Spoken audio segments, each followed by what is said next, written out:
Ngunit kayo din. Hindi ba kayo? Ito na kayo, ito.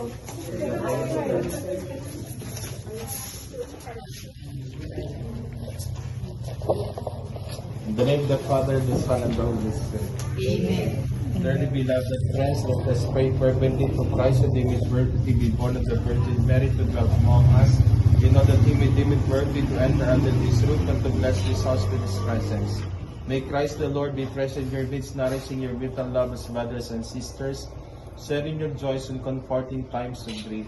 As followers of Christ, common examples, be primarily concerned with making this new house a home where the sweet odor of Christ's goodness spreads far and wide. And the Lord be with you. And with your spirit. A reading from the Gospel according to St. Luke. Glory to you, O Lord. Entering Jericho, Jesus passed through the city. There was a man there named Zacchaeus, the chief tax collector, and a wealthy man. He was trying to see what Jesus was like, but being small of his stature was unable to do so because of the crowd. He first ran in front and climbed a sycamore tree along Jesus' route in order to see him. When Jesus came to the spot, he looked up and said, Zacchaeus, hurry down. I mean to stay at your house today. He quickly descended and welcomed him with delight. When this was observed, everyone began to murmur, He has gone to a sinner's house as a guest. Zacchaeus stood his ground and said to the Lord, I give half my belongings, Lord, to the poor. If I have defrauded anyone the least, I pay him back fourfold. Jesus said to him, Today salvation has come to this house, for this is what it means to be a son of Abraham. The Son of Man has come to search out and save what was lost. The Gospel of the Lord. Praise to you, Lord Jesus Christ. With gratitude and joy, let us call upon the Son of God, Lord of heaven and earth, the Word made flesh to dwell among us. To Him we say, Stay with us, Lord. Stay with us, Lord. Lord Jesus Christ, you have made holy the life together within a home with Mary and Joseph.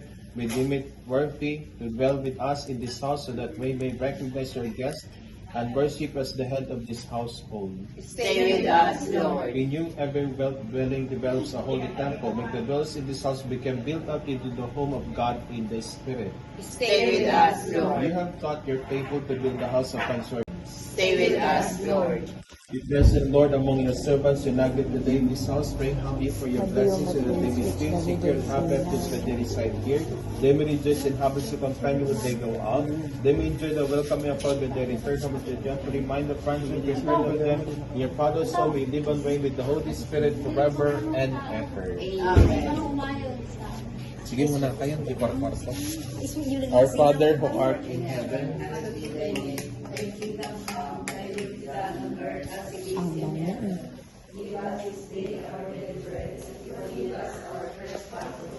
As we forgive those who trespass against us, and lead us not into temptation. Hail Mary, full of grace, the Lord is with you. Blessed are you among women, and blessed is the fruit of thy womb, Jesus. Holy Mary, Mother of God, pray for us sinners, now and at the hour of our death. Amen. Hail Mary, full of grace, the Lord is with you. Blessed are you among women, and blessed is thy fruit of thy womb, Jesus. Holy Mary, Mother of God, pray for us sinners, now and at the hour of our death. Amen. Hail Mary, full of grace, the Lord is with you. Blessed are you among women, and blessed is thy fruit of thy womb, Jesus. Holy Mary, Mother of God, pray for us sinners, now and at the hour of our death. Amen. Hail Mary, full of grace, the Lord is with you. Blessed are you among women, and blessed is thy fruit of thy womb, Jesus. Holy Mary, Mother of God, pray for us sinners, now and at the hour of our death. Amen.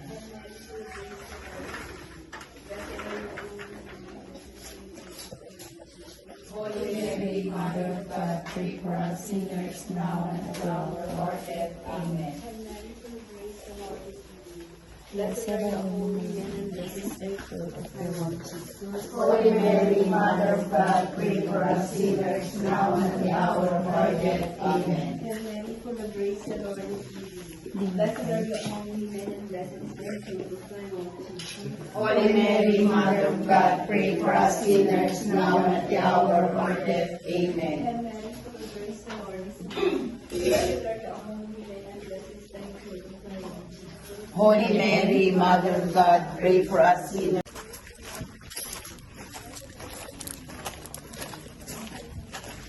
Holy Mary, Mother of God, pray for us sinners now and at the hour of our death. Amen.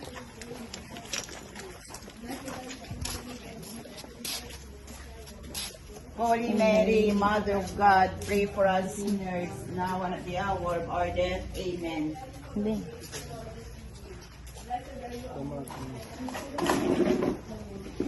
Holy Mary, Mother of God, pray for us sinners now and at the hour of our death. Amen. Uy, dilugan na ko ma. Holy Mary, Mother of God, pray for us sinners now and at the hour of our death. Amen. The Lord is with you. Blessed are you among women, and blessed is the fruit of thy womb, Jesus. Holy Mary, Mother of God, pray for us sinners now and at the hour of our death. Amen. And Mary, full of grace, the Lord is with you. Blessed are you among women, and blessed is the fruit of thy womb, Jesus. Holy Mary, Mother of God, pray for us sinners now and at the hour of our death. Amen. And Mary, full of grace, the Lord is with you. Blessed are you among women, and blessed is the fruit of thy womb, Jesus. Holy Mary, Mother of God, pray for us sinners now and at the hour of our death. Amen.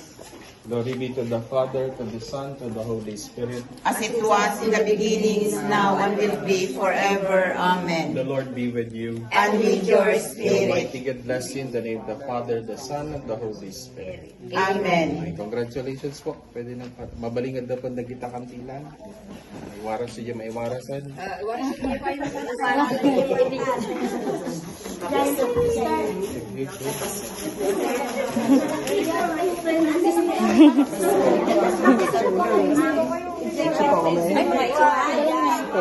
Ikaw man.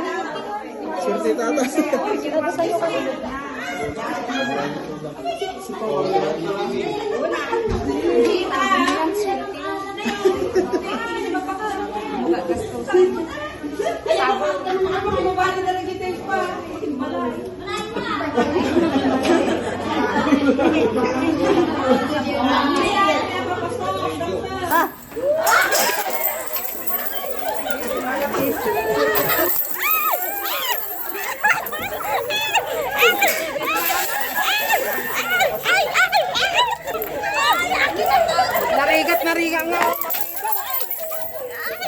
Kamu ni Bilma, anak ko.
Sino ka duni?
Magkakabilang.